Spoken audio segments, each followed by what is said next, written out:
आज फिर से आपके लिए लाए हुए एक सस्पेंस थ्रिलर मूवी, जिसकी स्टार्टिंग में हम देखते हैं संदीप और श्रुति को। संदीप कहता है, श्रुति, मैं तुमसे शादी कर तुम्हें संभाल लूँगा ऐसा मुझे नहीं लगता। श्रुति कहती है, हम दोनों एक दूसरे को संभाल लेंगे। और इन दोनों की शादी होती है। अब 1 साल बाद संदीप उसके ऑफिस में काम कर रहा था। तब कलीग सुनील से कहता है, तुम मेरा वर्क कर लो, आज मुझे श्रुति को लंच के लिए ले जाना है। आज एनिवर्सरी है हमारी। अब संदीप आता है एक रेस्टोरेंट में। ये उनका रेगुलर का रेस्टोरेंट था। वहाँ श्रुति का इंतज़ार करते वह बैठता है, मगर श्रुति आती नहीं। उसकी जगह उसकी श्रुति की कलीग जूलियो आती है। संदीप को एक चिट्ठी देकर चली जाती है। तभी संदीप को कॉल आता है श्रुति के माँ का। वो कहती है, संदीप बेटा, अब श्रुति नहीं रही। संदीप घर आकर देखता है तो श्रुति मरी पड़ी थी। उसके हाथ में चाकू था। पुलिस किसी को लाश के पास नहीं जाने देता, क्योंकि पुलिस इन्वेस्टिगेशन कर रहे थे। यह एक मर्डर है, अब फॉरेंसिक वाले कहते हैं। मर्डर होकर 4 घंटे हो गए। खूनी बहुत ही ताकतवर था। बहुत गहरे घाव हुए हैं। संदीप कहता है, श्रुति ने सुसाइड क्यों की? तब पुलिस कहता है, तुम्हें कैसे पता? अब संदीप पुलिस से कहता है, हम ऑफिस से रेस्टोरेंट आने वाले थे। तभी वहाँ पर काम वाले आकर कहती है, नहीं मैम तो आज ऑफिस गई ही नहीं, उन्होंने छुट्टी ली थी। संदीप कहता है, ये देखो, उसके कलीग ने ये चिट्ठी दी थी। चिट्ठी पर लिखा था, मैं तुम्हारे साथ और रहना नहीं चाहती। पुलिस कहता है, ये सुसाइड नहीं, मर्डर है। खुद का गला इतना बेरहमी से कोई कैसे काट सकता है? अब पुलिस वाले संदीप पर ही डाउट करते हैं। संदीप का कोई भी घर वाला यहाँ नहीं आता। संदीप बहुत गिड़गिड़ाता है। श्रुति की माँ भी कहती है, संदीप श्रुति को नहीं मार सकता, वो उससे बहुत प्यार करता था। अब संदीप पुलिस को वही रेस्टोरेंट में लाता है। कहता है, वो लड़की मुझे चिट्ठी देकर गई, पूछो इनसे। मगर यहाँ किसी ने भी उस जूलियो को नहीं देखा था। वहाँ के सीसीटीवी भी बंद थे। अब श्रुति के ऑफिस जाने पर पता चलता है कि जूली नाम की जो लड़की संदीप से मिलने आई, वो श्रुति की कलीग थी ही नहीं। उनके पड़ोसी संदीप की साइड लेते हैं। कहते हैं, संदीप बहुत प्यार करता था श्रुति से, वो तो बहुत डरपोक आदमी है। इधर ऑफिस वाले भी कहते हैं, श्रुति ने आज छुट्टी ली थी।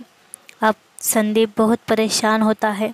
कहता है, श्रुति को जिसने मारा, ये सब लोग उसे बचाना चाहते हैं। पुलिस अब संदीप पर डाउट करती है। श्रुति की फ्रेंड कहती है, वो किसी अनिद्रा से मिलकर तुम्हारे साथ लंच पर जाने वाली थी। अब संदीप को याद आता है, सुबह उसने श्रुति से रेस्टोरेंट में मिलने का प्रॉमिस किया था। अब पुलिस कहते हैं, संदीप ने भी लीव ली थी। श्रुति के मरने के बाद संदीप ने उसे 5 कॉल किए, मगर किसी अनिद्रा को श्रुति ने मरने से पहले 18 कॉल किए थे। ये अनिद्रा संदीप का ही फ्रेंड है। अब संदीप पुलिस वालों को लाता है खुद के ऑफिस। वहाँ उसका बॉस कहता है, आज संदीप ने छुट्टी ली थी। संदीप कहता है, मैंने तो सुबह आकर वर्क किया था, सुनील को लैपटॉप देकर चला गया। सुनील कहता है, तू तो आज आया ही नहीं, मैंने ही तेरा छुट्टी का एप्लीकेशन लिखा था कल। अब संदीप उस पर चिल्लाता है और पुलिस संदीप को खूनी कहकर ले जा रहे थे। तभी संदीप वहाँ से भाग जाता है, एक बाइक कर बैठकर।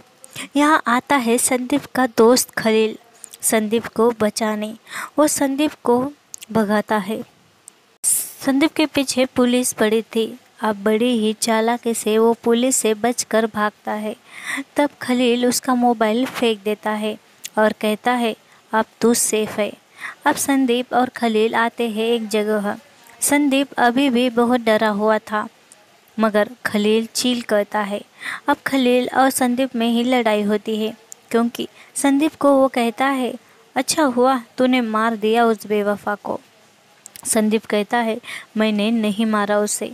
अब पुलिस से उनकी पड़ोसन कहती है, संदीप उसे मार ही नहीं सकता। तब उसका पति उसे अंदर ले जाकर बहुत गुस्सा होता है। अब पुलिस वाले ढूंढना चाहते हैं अनिद्रा को। इधर संदीप कहता है, मैं अनिद्रा को ढूंढने जा रहा हूँ। वो बाहर आता है तो उसे वो लड़की मिलती है जो रेस्टोरेंट में संदीप को चिट्ठी देने आई थी। वो संदीप से कहती है, खलील पर भरोसा मत करना, वो तुम्हें धोखा देगा। वो वहाँ से भाग जाती है। अब खलील संदीप से कहता है, औरतें होती ही धोखेबाज, मैं नफरत करता हूँ औरतों से। अब संदीप आता है एक जगह और हॉस्टल्स के बूढ़े से कहता है, रूम की चाबी दो। बूढ़ा बाबा उसे रूम में लाता है और पूछता है, बहुत परेशान लग रहे हो। तब संदीप सब कुछ उसे बूढ़े से कहता है। बूढ़ा बाबा उसे सुलाकर चला जाता है। अब संदीप को नींद भी नहीं आती, वो डर कर उड़ जाता है। अब यहाँ आता है पुलिस और उसे पकड़ लेता है। तभी वो बूढ़ा उसे बचा लेता है। अब संदीप भाग रहा था, उसके पीछे पुलिस और इधर खलील और दूसरी तरफ वो लड़की उसे बचाने आते हैं। मगर संदीप अकेला ही भागता है और एक जगह आकर रुकता है। यहाँ उसे दिखती है श्रुति और कहती है, मुझे खलील ने मार दिया संदीप। अब हम देखते हैं बूढ़े ने जब उसे सुलाया तब वो सो गया था और उसने ये सपना देखा था। अब सपने से डर कर वो जागता है। तभी वहाँ वही बूढ़ा चाय लेकर आता है। संदीप कहता है, खलील आया था क्या? बूढ़ा कहता है, आया था, मगर मैंने उसे भगाया। वो बहुत ही टेढ़ा आदमी है, उसका साथ छोड़ दो। अब इधर पुलिस आते हैं संदीप के घर। पुलिस को मिलता है श्रुति के घर से प्रेगनेंसी किट। अब संदीप आता है श्रुति के माँ के घर और उन्हें कहता है, अनिद्रा के बारे में पूछता है। तभी श्रुति की माँ को अनिद्रा का कॉल आता है। वो कहता है, मैं अभी शहर से बाहर हूँ, पर श्रुति ने संदीप के बारे में आपसे कुछ कहा था क्या? वो कहती है, क्या? तब अनिद्रा कहता है, मैं मिलकर बताता हूँ। अब यहाँ पुलिस आते हैं और संदीप वहाँ से भाग जाता है। पुलिस कहता है, आपके बेटे के घर से प्रेगनेंसी किट मिली है, उनका कोई बच्चे का प्लानिंग था क्या? तब श्रुति की माँ कहती है, नहीं, उसे कभी बच्चा हो ही नहीं सकता। ये बात संदीप को भी पता थी, क्योंकि श्रुति को उसे यूटेरस ही नहीं है, क्योंकि शादी के पहले ही उसका यूटेरस खराब हो चुका था, इसलिए ऑपरेशन कर वह निकालना पड़ा। संदीप को भी ये बात पता थी। संदीप ने कहा था कि हम बच्चा अडॉप्ट कर लेंगे। अब पुलिस कहते हैं, श्रुति को संदीप ने ही मारा। इधर संदीप खलील से कहता है, तूने मारा ना श्रुति को? वो चिल्लाकर कहता है, मैंने नहीं मारा उसे। अब संदीप अनिद्रा को कॉल कर उसे धमकाता है, कहता है, तुझसे श्रुति ने क्या कहा था? तेरा और उसका अफेयर था क्या? अनिद्रा कहता है, मैं पुलिस को बताऊंगा क्या कहा था। अब खलील आता है संदीप को अनिद्रा के घर। तब खलील उसे मार देता है।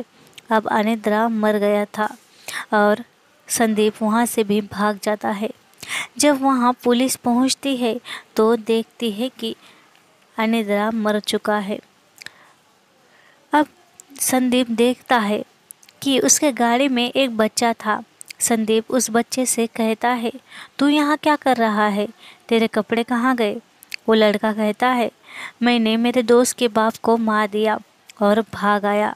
अब संदीप उस बच्चे को गाड़ी से उतारता है और खुद गाड़ी लेकर भाग जाता है। पुलिस अजय श्रुति के माँ से पूछता है संदीप का शादी के पहले का पता। अब उसी हॉस्टल के बूढ़े बाबा को संदीप का कॉल आता है। वो बूढ़ा कहता है, मैंने अनिद्रा को मार दिया। अब संदीप हॉस्टल आकर बूढ़े को मार देता है। खलील उस पर चिल्लाता है। संदीप की बातों से पता चलता है इस हॉस्टल के बूढ़े बाबा ने संदीप को बचपन से पाल पोस कर बड़ा किया था। हॉस्टल के सब लोग उनकी चिल्लाने की आवाज़ से पुलिस को कॉल करते हैं। पुलिस आते हैं मगर संदीप भाग जाता है। पुलिस वाले हॉस्टल में देखते हैं। अब संदीप पड़ोसन को कॉल करता है। पड़ोसन रजनी कहती है, तुम किसी राधा कृष्णन को जानते हो क्या? वो कहता है, मुझे छुपने के लिए जगह चाहिए। रजनी और संदीप का अफेयर था शायद। वो उसे बचाने के लिए कोशिश करती है। संदीप को वो एक जगह लाती है। इधर पुलिस राधा कृष्णन को ढूंढते हैं तो उन्हें पता चलता है राधा कृष्णन एक साइकेट्रिस्ट है। इधर रजनी संदीप के मोबाइल से कुछ कॉल नंबर्स देखती है और चली जाती है। रजनी किसी को कॉल कर कर कहती है, संदीप को साइकेट्रिस्ट के पास ले जाना होगा। उसकी ये बातें सुन संदीप रजनी के घर से भाग जाता है। भागते हुए उसे वही लड़की जूली मिलती है। वो लड़की संदीप को एक जगह लाती है। यहाँ उसे मिलती है साइकेट्रिस्ट राधा कृष्णन। वो कहती है, तुम्हारी बीवी ने तुम्हारा फ़ोटो शेयर किया था। हम पहली बार मिले हैं मगर आपको कुछ प्रॉब्लम है, ऐसा श्रुति ने कहा था। मैं कहती हूँ प्रॉब्लम आप में नहीं श्रुति में ही थी। अब संदीप उस पर चिल्लाता है, कहता है, मेरे बीवी को पागल कर रही हो, और उस पर ही हमला करता है। वहाँ के लोग कहते हैं डॉक्टर पर किसी ने हमला किया। अब यहाँ ये समझता है कि खलील ने डॉक्टर को मारा। अब संदीप कहता है, मैं नहीं, तूने मारा डॉक्टर को। अब एक जेंट्स डॉक्टर को ले आते हैं डॉक्टर लोग। देखते हैं यहाँ पुलिस भी आती है। अब पुलिस यहाँ पर रजनी और श्रुति के भाई को देखता है। वो दोनों भी राधा कृष्णन से मिलने आए थे। अब संदीप के पास वही लेडीज आती है जिसने संदीप से कहा था कि मैं डॉक्टर राधा कृष्णन हूँ, मगर वो ओरिजिनल राधा कृष्णन नहीं थी। श्रुति पागल थी मगर संदीप उसकी बात ही नहीं सुनता। अब पुलिस को रजनी और श्रुति का भाई बताते हैं कि संदीप बहुत परेशानी में है। रजनी कहती है, खलील नाम का कोई आदमी है ही नहीं। संदीप ही उसका कैरेक्टर करता है। इस नाम का कोई भी शख्स नहीं है। वो खुद ही खलील बनता है। उसे ही बीमारी है कोई शायद। उसकी दिमागी हालत ठीक नहीं, मेंटली इल है वो। हमने हॉस्टल पर इंक्वायरी की तो वहाँ बाबा नाम का कोई बूढ़ा था ही नहीं कभी।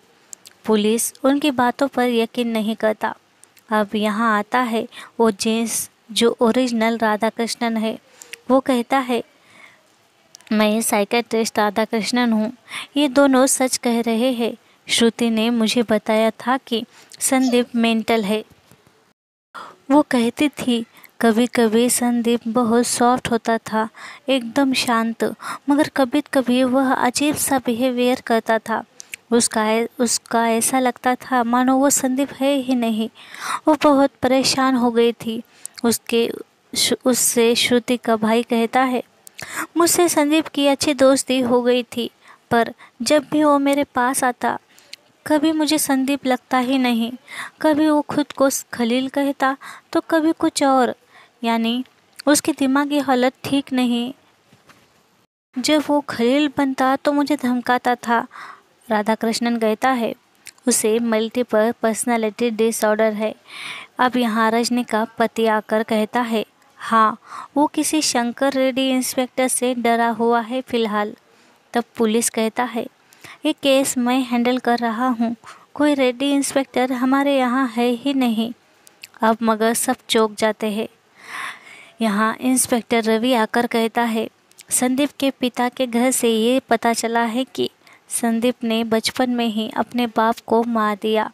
अब राधा कृष्णन कहता है, बचपन में बाप को मार वो छोटे बच्चे वाला कैरेक्टर आता है। ये सब उसके इमेजिनरी कैरेक्टर है। जब वो किसी प्रॉब्लम में फंसता है, उसे किसी की ज़रूरत होती है, तब वो काल्पनिक इंसान बनाता है। और वैसे ही वो छोटा बच्चा जब संदीप बाप को मारकर हॉस्टल भाग आया, तब उसने बूढ़ा बाबा का भी इमेजिनरी कैरेक्टर बनाया। उसे दोस्त की ज़रूरत थी, तब उसने जो उसे हमेशा मदद कर सके, तब उसने खलील को क्रिएट किया। और श्रुति से बच्चे नहीं हो सकते, और उसे बच्चा चाहिए था, इसलिए उसने वो जूली का कैरेक्टर क्रिएट किया। वो इंस्पेक्टर शंकर रेड्डी और साइकेट्रिस्ट लेडी, ये भी उसके इमेजिनरी कैरेक्टर है। अब हम देखते हैं कि संदीप के पीछे लगे हैं ये 6 कैरेक्टर। उन सब से परेशान संदीप एक जगह आता है और सारे कैरेक्टर एक एक से गायब होते हैं। यहाँ ये समझता है कि श्रुति को संदीप की इस बीमारी की बात पता चल गई थी। वो उसे साइकेट्रिस्ट के पास चलने को फोर्स कर रही थी, इसलिए खलील के कैरेक्टर ने श्रुति को मार दिया। अब हम देखते हैं लास्ट में पुलिस वहाँ पहुँचते हैं जहाँ संदीप था। बाकी सब कैरेक्टर तो नहीं, मगर खलील अभी भी उसमें जिंदा था।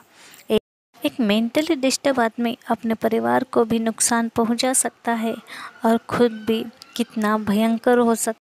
संदीप बचपन से ही मेंटली इल था। वो अपने अकेलेपन को इस इमेजिनरी कैरेक्टर से जोड़ता था और खुद को सेफ समझता था। वो असली इंसान के पास उतना नहीं, मगर उन्हें लगता था कि वो इमेजिनरी कैरेक्टर ही उसके अपने हैं। ये मल्टीपल पर्सनालिटी डिसऑर्डर की बीमारी इतनी भयानक